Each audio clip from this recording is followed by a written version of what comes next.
A teenage girl walks out of her high school and vanishes. As a man, I want my family restored, and she is my family. The search uncovers a string of bizarre clues. This girl knew maybe something was going to happen to Kara before something actually did. Then, a young man from the same small town goes missing in the big city. 1,000 kids were there. Why did only 999 come home? Was he the victim of a violent abduction or a tragic accident? He left the conference, and it really just goes about 1,000 different directions from there. And it's like part of you dies every day. Beth Holloway goes on location to help 2 Missouri families uncover the truth about their missing teenagers. Now on Vanished. In 2005, I got the call telling me that my daughter, Natalie, had vanished. Every parent's worst nightmare became my reality. I asked the world to help me. I found myself in an unimaginable fight. But my search for answers gave me a new mission in life. Bring the missing home and criminals to justice.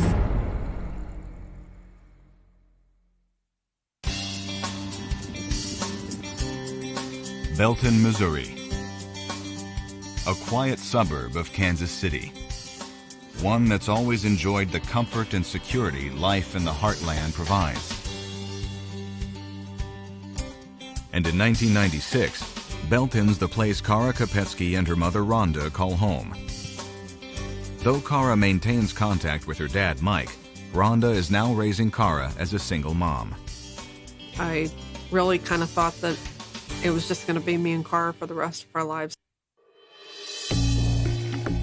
But that all changes when a local man by the name of Jim Beckford sweeps Rhonda off her feet. I'd kind of given up on dating, and I met Jim, and it was like God sent him to me and God sent me to him. Kara is slow to warm up to her mom's new boyfriend. But over time, Jim and Kara's relationship starts to thaw. The more Rhonda and I dated, the more that, Rhonda eventually started integrating Kara into our relationship. And one of the things I remember when she came home, she said, "Well, I have a daddy now." It was kind of good to hear that. By early 2006, Kara seems to have blossomed into a well-rounded and strong-willed 16-year-old. How was Kara doing in school? Kara's grades were okay, but she was smart and intelligent and just a growing teen, trying to learn what life was all about. But when Kara falls for musician and so-called school bad boy Kyler Yost, the relationship quickly consumes her life. Kara was very excited about the relationship at first, but as time went on, she started having a little bit of problems with it, and they were off and on for a while. The relationship affected her in a lot of ways. Every time she would get sad, she would skip school or not do her homework or just get more distracted. By the spring of 2007, Kara's grades have begun to plummet, and she now runs the risk of failing the 11th grade. It was never a behavior problem, she just was truant. And so we were working with Mom and stepdad quite a bit to try to keep her in school. Despite her problems at school, Kara manages to hold down a part-time job at a local restaurant. A lot of teenagers don't want to go to work. They, have other things that they would rather do. Kara wasn't like that. She enjoyed having money. Money equals freedom. Kara's newfound financial freedom has a profound effect on her relationship with Kyler Yost. After months of on-again, off-again dating, Kara decides to end the relationship once and for all. She was deciding now what elements and what parts that she wants in her life and good choices for her. She was basically maturing and turning into a whole new direction and looking toward, after graduation, college, life plans. We started seeing more of her again. She started calling and texting us, wanting to hang out more. Everyone seems pleased with Kara's turnaround, except for Kyler. The more she pulled away, the more he tried to control her. The situation comes to a head on April 28, 2007, just as Kara is wrapping up work for the night. Her ex-boyfriend came around the corner of the building and grabbed her, basically shoved her in his truck, took off with her. According to Kara's friends and family, after 30 terrifying minutes, Kyler slows down just enough for Kara to jump out of his truck. Once safely away from Kyler, Kara files an order of protection against him. So she was fairly shaken by this. Kara was definitely shaken by this. With the order of protection in place, and with the school year winding down, Kara rededicates herself to her schoolwork. But 4 days later, a bizarre turn of events changes the course of Kara's life forever. It starts when Jim Beckford arrives home from work and notices the house is eerily quiet. Kara hadn't been at home yet, and she gets out of school at 2:30. Normally, Jim wouldn't have given it a second thought, but given the incident with Kyler less than a week earlier, he immediately tries Kara's cell phone. Kara doesn't pick up. Knowing that Kara had to be to work at 4 o'clock, I told Rhonda, I said, well, I'll just drive up, see if she's called in. When Jim arrives at the restaurant, Kara's fellow employees inform him that for the first time ever, she has missed her shift. You knew instantly, your gut feeling was something is terribly wrong. Kara would answer her phone. Kara would have went to work. We called the police because we were alarmed. 30 minutes later, Belton police arrive at Jim and Rhonda's house. A search of Kara's room reveals that her cell phone and purse are missing, but her makeup and MP3 player are still in her bedroom. Investigators' next move is to check school surveillance footage, which clearly shows Kara chatting with a friend in the hall at approximately 10 a.m. Moments later, Kara walks out of the view of the surveillance camera and is never seen again. That is the last known footage of Kara. After speaking with Kara's friend, who appears briefly in the surveillance video, investigators posed the theory that Kara has simply skipped class again. There was no real evidence of foul play. We were kind of in that spot where we were just, hitting all the bases. She was skipping school like normal. It was just a normal day for her. Investigators also theorized that Kara might have run away. Her parents are positive that's not the case. After the police come, did you feel as if you had to make them understand the urgency and that you really have a situation that you feel that Kara is in danger? Kara had plans. She would not drop everything in her life and disappear. So you two instantly knew. There is something very wrong about this. Coming up, Kara's family prepares to file a missing persons report, only to discover that it already exists. It just raises a lot of questions. And raises the possibility that Kara's disappearance is part of a conspiracy hatched by 2 of her classmates. May 4th, 2007. Just days before the end of her junior year, 17-year-old Kara Kopetsky walks past a surveillance camera in her high school in Belton, Missouri, and vanishes without a trace. On May 5th, her parents, Jim and Rhonda Beckford, prepare to file a missing persons report. But to their astonishment, authorities informed them that Kara has already been reported missing. An officer showed up at our door and informed us that there had been a walk-in missing persons report made by a young girl that had been to our house, actually. The girl who filed the report is a friend of both Kara and Kara's ex-boyfriend, Kyler Yost. She claims Kara has been missing for 2 days. But during those 2 days, Kara had gone to school and work, and also spent time with friends and family. For Kara's parents, this raises a huge red flag, and they must entertain 2 equally disturbing theories.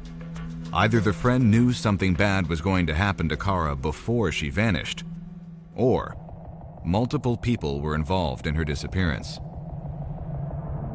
It's just very puzzling. It just raises a lot of questions. It makes me wonder if This girl possibly knew maybe something was going to happen to Kara before something actually did.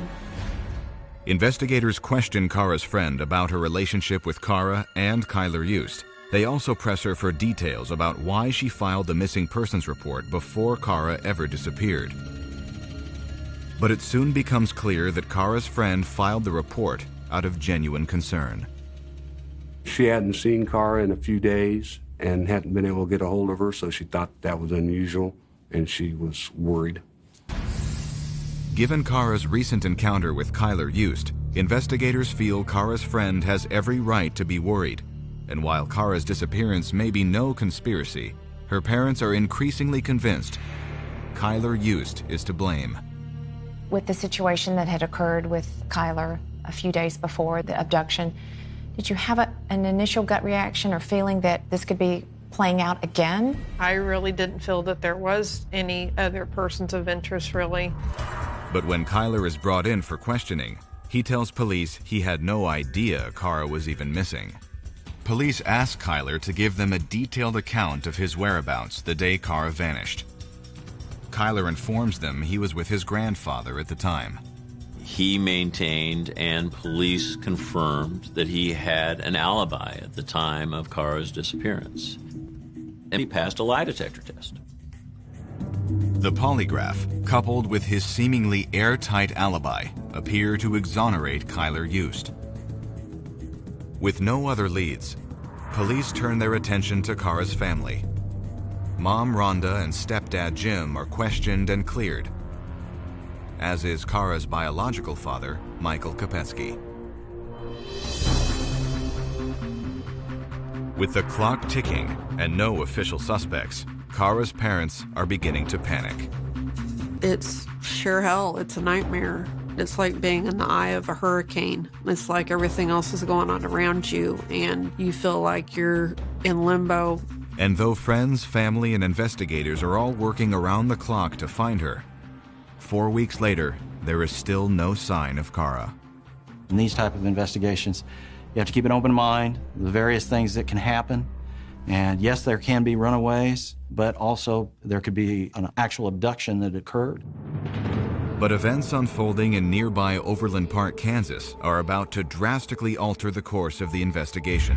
It starts when an 18-year-old high school senior named Kelsey Smith vanishes. Kelsey had went on an errand and was abducted out of a parking lot. Though Kelsey Smith and Kara Kopetsky have never met, the similarities between the two girls are hard to ignore. Young woman about the same height, about the same age, about the same weight, about the same time as Kara disappeared. Immediately when Kelsey Smith turned up missing, I thought Kara Kopetsky. Did you think for a moment that Kelsey and Kara's disappearance could be connected?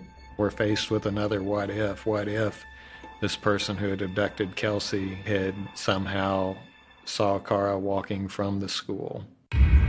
4 days later, police discover the body of a young woman in a nearby recreation area.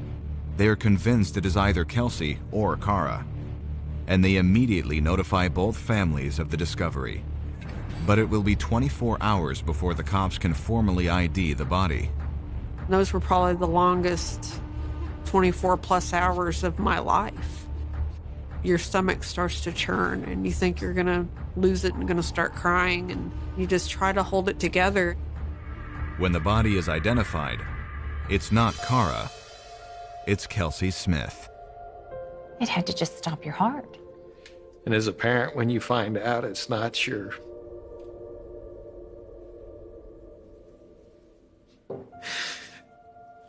child or the person in your house, there's no feelings of happiness. It just goes on.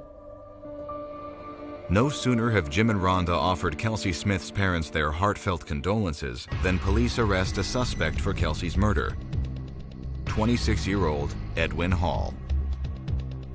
Once in custody, Hall confesses to murdering Kelsey Smith, but claims he had nothing to do with Kara's disappearance. And a thorough inquiry into Hall's whereabouts places him far away from Belton High School at the time Cara vanished. We were trying to see if there was any connections between either the two girls or the suspect in their case, in our case, and we were able to find no connection whatsoever. Edwin Hall is ultimately convicted for the kidnapping, rape, and murder of Kelsey Smith. Meanwhile, the trail for Cara Kopetsky is growing colder. As a mother, you hold on to a thin shred of hope. That's what gets you up and keeps you moving every day, that your daughter is out there alive somewhere. Coming up, a gruesome discovery will breathe new life into the investigation and bring family members face to face with their worst fears. You hear whispering, they found Cara. Did you hear they found Cara? And later, another of Belton's best and brightest disappears in the streets of Chicago. It just kind of puts you in shock. This can't be real. He'll show up. He'll show up.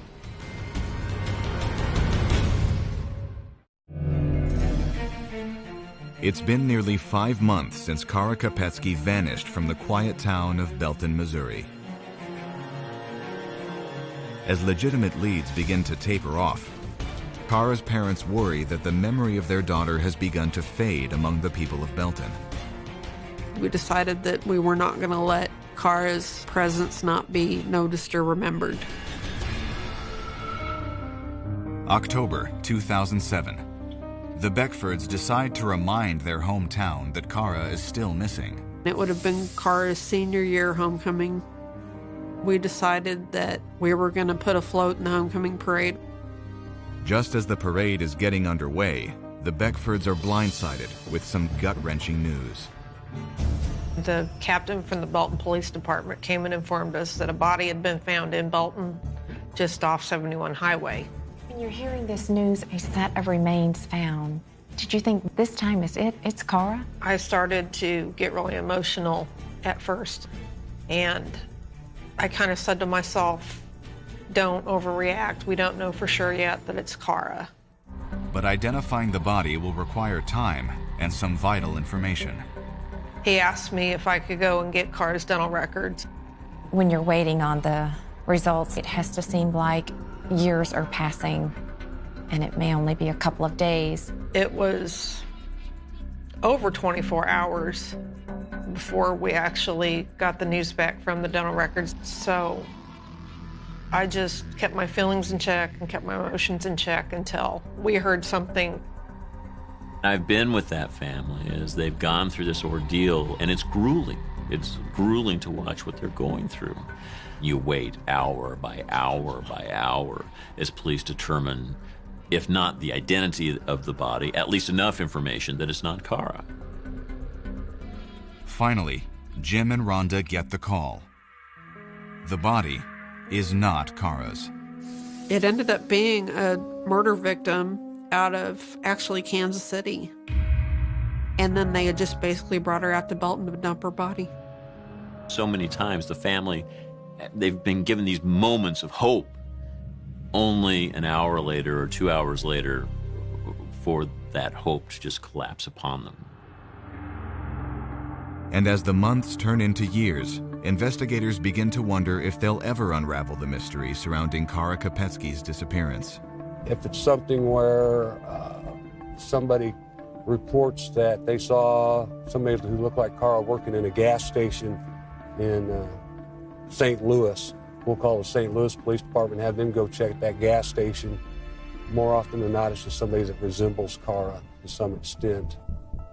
I don't know what happened to Cara, but I don't think it's good. But I still have hope that she's out there. We want her back.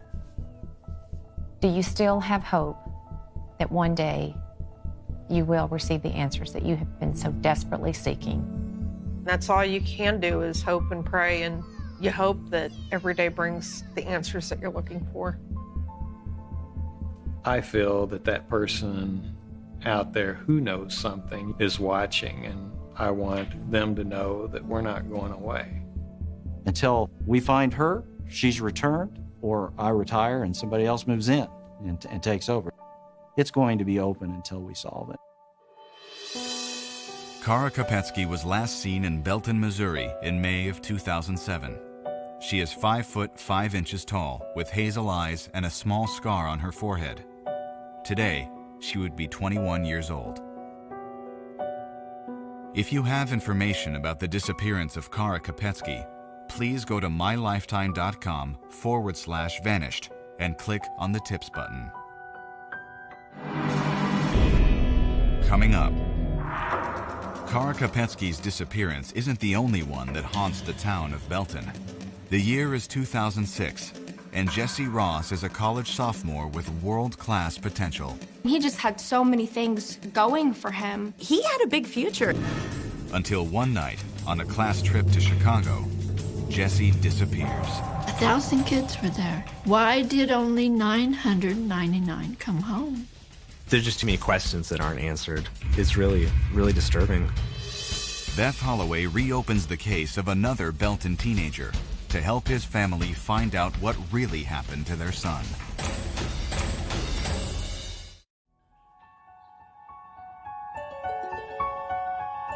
When Kara Kopetsky vanished, the entire community joined her family in their search for answers.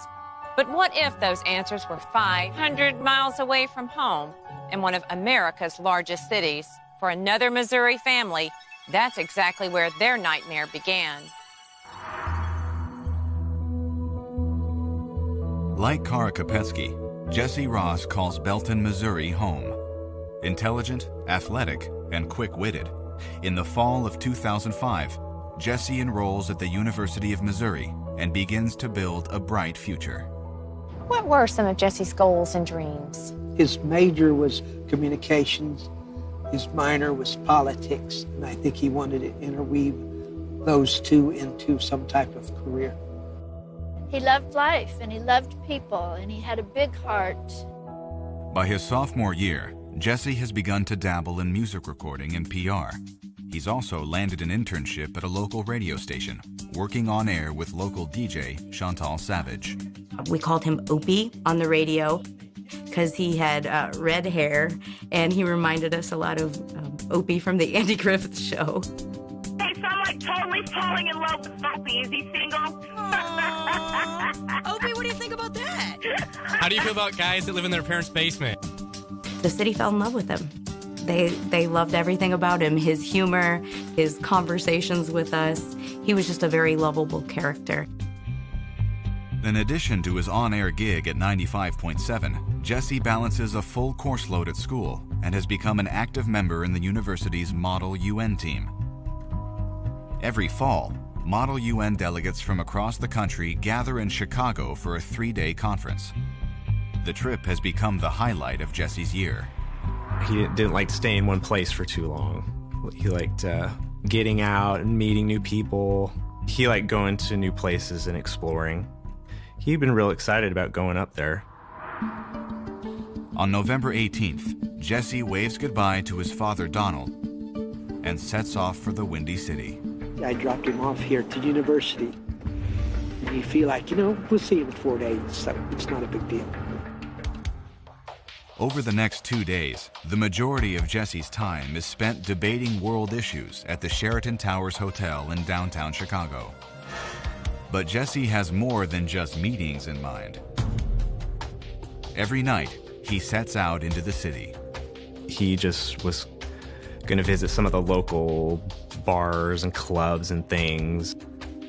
He liked going to new places and exploring. On the afternoon of Monday, November 20th, Jesse calls home to check in. They were going to leave the next day. He wasn't quite sure what time, but he said, "I'll call you when we get on the road."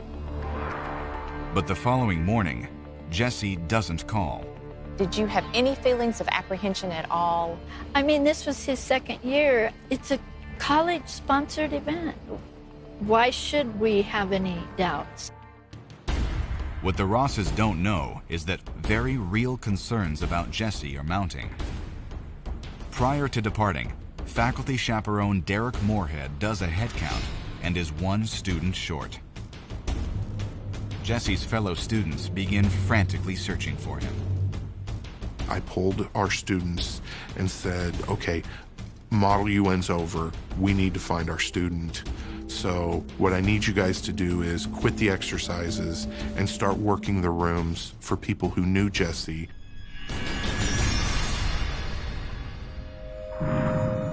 By 2 p.m., there's still no sign of Jesse. Derek Moorhead is starting to panic. He decides to call Jesse's parents. All I could do to think of what to say was just say, Mr. Ross, I can't find your son.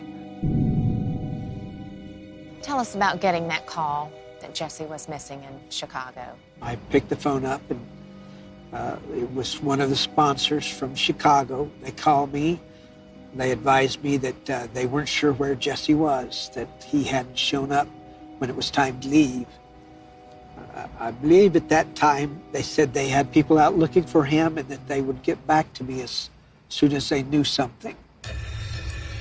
But as the hours tick by, there's still no sign of Jesse. As his classmates set off for home, Derek Moorhead stays behind to continue the search and to enlist the help of the police. Chicago Police Department was notified at 4 p.m. when Mr. Moorhead came into the 18th District Police Station and filed a missing report. When the news that Jesse was missing was becoming a reality to you, that had to just be crushing.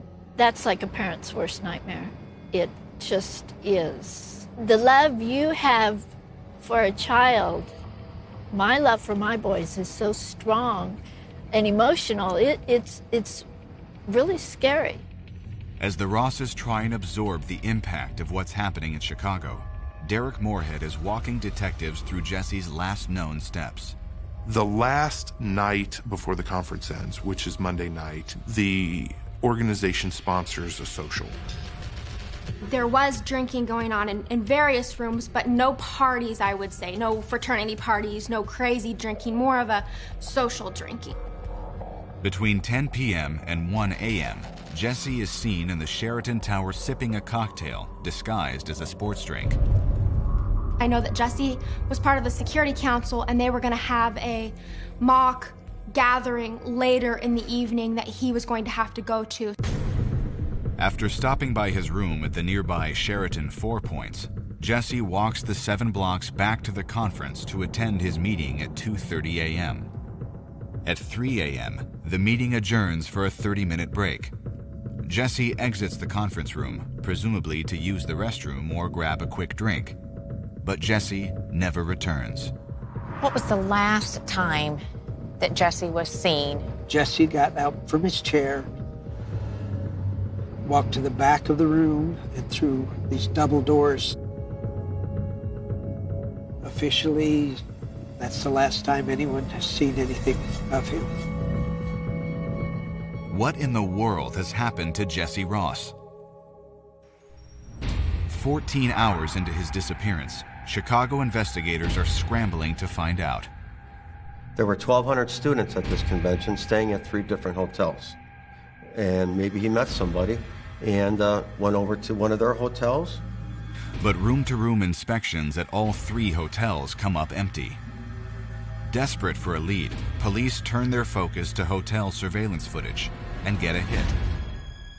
A camera in the hotel lobby captures Jesse stepping into the elevator at the Sheraton Four Points. What they assume is he's getting ready to walk over to the Sheraton Towers.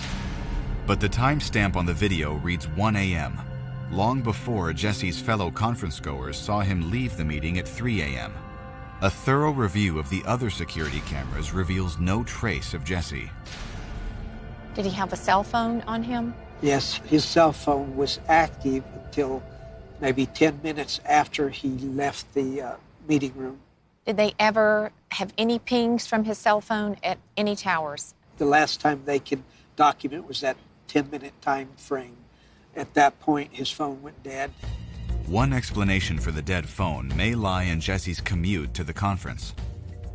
The 10-minute walk to and from his hotel runs along the sheer banks of the Chicago River and over a heavily trafficked bridge known to ice over during the bitter Chicago winter. Investigators believe Jesse's phone might have wound up in the water, along with Jesse himself. They explained to us that there were often occurrences of people being found in the river. People going out and drinking and just falling over the rails. Police know the 19-year-old had been drinking, but his fellow delegates are almost positive Jesse wasn't drunk. Nobody at the United Nations conference, including his friends, the people in his Security Council, and everyone else could corroborate that story that he was drunk, because no one saw him in that condition. Police aren't so sure, and as day one of the search for Jesse draws to a close, they turn their attention to the river. Immediately, the uniformed officers went searching for him along the lakefront and the river. We had the Chicago Fire Department search and air rescue helicopter, along with the U.S. Coast Guard helicopters. With water temperatures hovering at a frigid 36 degrees, Chicago's finest believe that if Jesse did fall in, odds are he died of hypothermia. But after a week of searching, they found no trace of Jesse's body. 1,000 kids were there. Why did only 999 come home?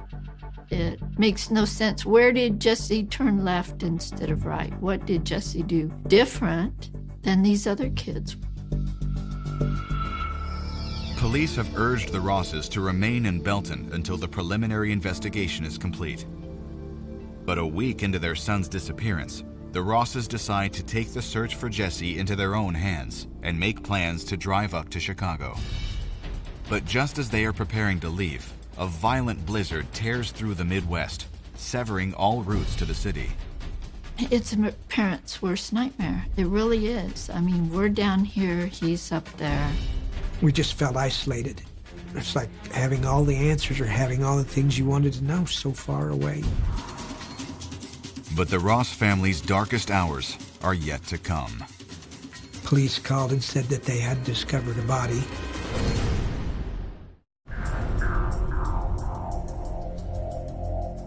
It's been 1 week since 19-year-old Jesse Ross vanished in downtown Chicago.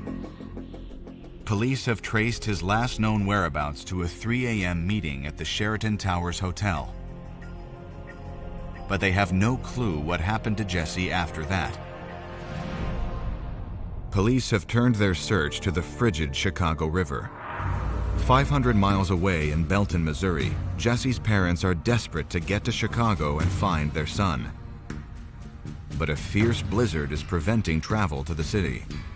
That had to just be crushing that you couldn't get to Chicago due to the snowstorm. That's like a parent's worst nightmare. The police were doing everything they could. They were searching, and they had cadaver dogs and sonar and divers and the Coast Guard and helicopters. They searched and searched and came up with nothing. Finally, on December 8th, the blizzard lets up. That evening, Donald Ross and Jesse's brother, Andy, head out for Chicago. We had a pretty full agenda. We were meeting with some of the local news outlets up there and doing interviews and press conferences, things like that. The moment that Don and Andy land in the city, they receive a harrowing phone call. Police called and said that they had discovered a body. The remains of a Caucasian male have been recovered from the river near the Sheraton Hotel. For 15 pulse-pounding minutes, the Rosses wait for police to make an ID. Finally, they get word. They called and said that it was another individual and he had actually had a suicide note. The Rosses are relieved the body isn't Jesse, but they are no closer to finding their son. Desperate for answers, the Rosses take to the streets. This is my son Jesse. He's missing up here.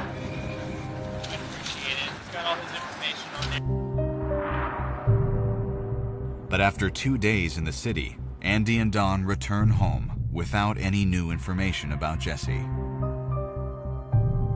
I was pretty confident, oh, he'll turn up, we'll hear something from him.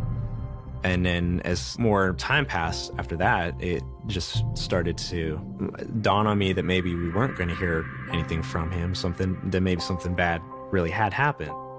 I heard Donna Ross once say in an interview, she feels like an alien came down and took her child. And her comment resonates with me because it really was that surreal. Police still believe that Jesse Ross fell into the Chicago River. For Jesse's family, the more time that passes, the less viable that theory seems to be. Any bodies that go into that river will wash to a certain point, and then within a few weeks, those bodies turn up. They've had plenty, but they've never had the one that we're hoping not to see.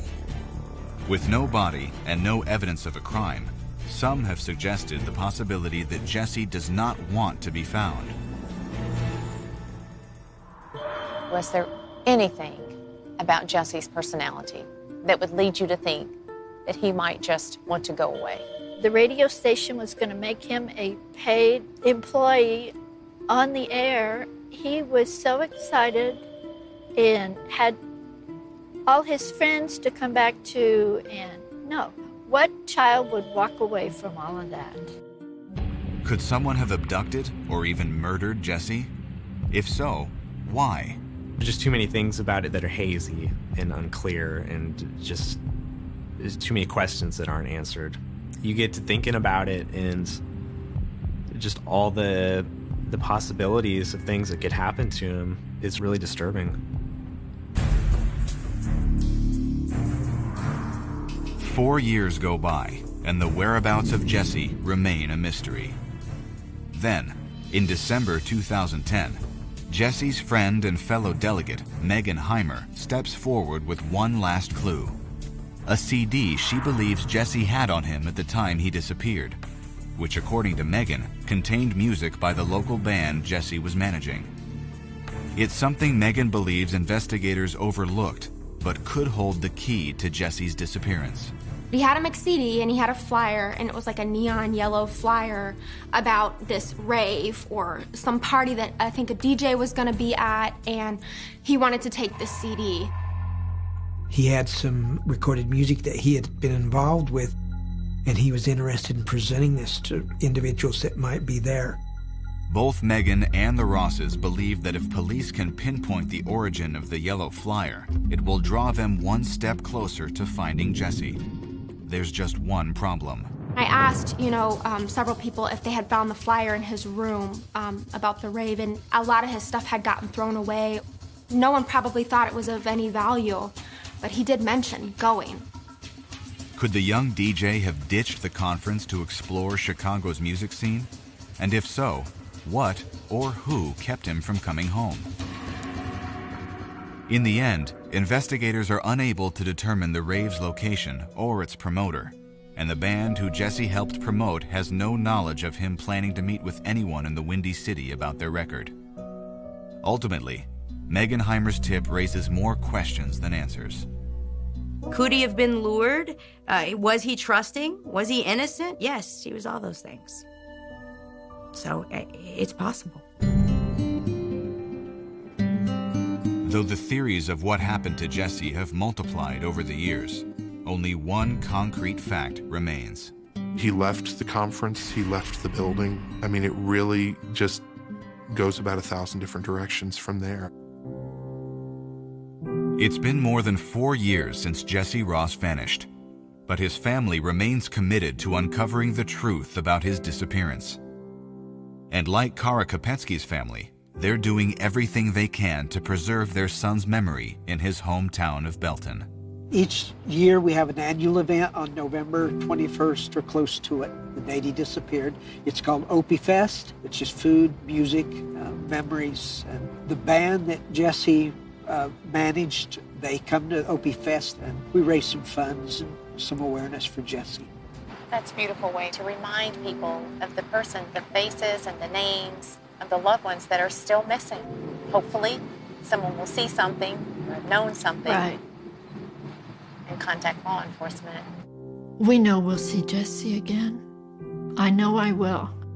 I wish he'd come in that door right now, but it may be a while. It's like a sore that will not heal.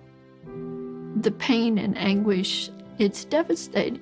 And it's like part of you dies every day. He was like one of my best friends. So it's not having him here it's just like somebody taking a limb or something really vital to you is just gone. Jesse's family remains convinced that in a city of 3 million people, somebody has information about what happened to their son. The Rosses are not alone. There are thousands of families hoping that someone will come forward with information that will bring the missing home and criminals to justice, because someone out there knows something. Jesse Ross was last seen in downtown Chicago in November 2006. He is 5 feet 10 inches tall with red hair and blue eyes. Today, he would be 24 years old. The Ross family is offering $10,000 for information leading to Jesse's safe return. If you have information about the missing people seen tonight, please go to mylifetime.com/vanished and click on the tips button. Don and Donna, tell us a little bit about Jesse and some of his favorite activities. Probably the most prominent thing is his seeming to join just about everything that came along. He just couldn't seem to get into enough activities, and hard guy to keep up with. Jim and Rhonda, you were right on target from day one. Someone knows something, and one day someone will say it to you and lead you to where Cara is. Well, people don't vanish into thin air, and we know that someone somewhere knows something, and that person needs to step forward and say what they know. Bring our daughter home and make our family complete again.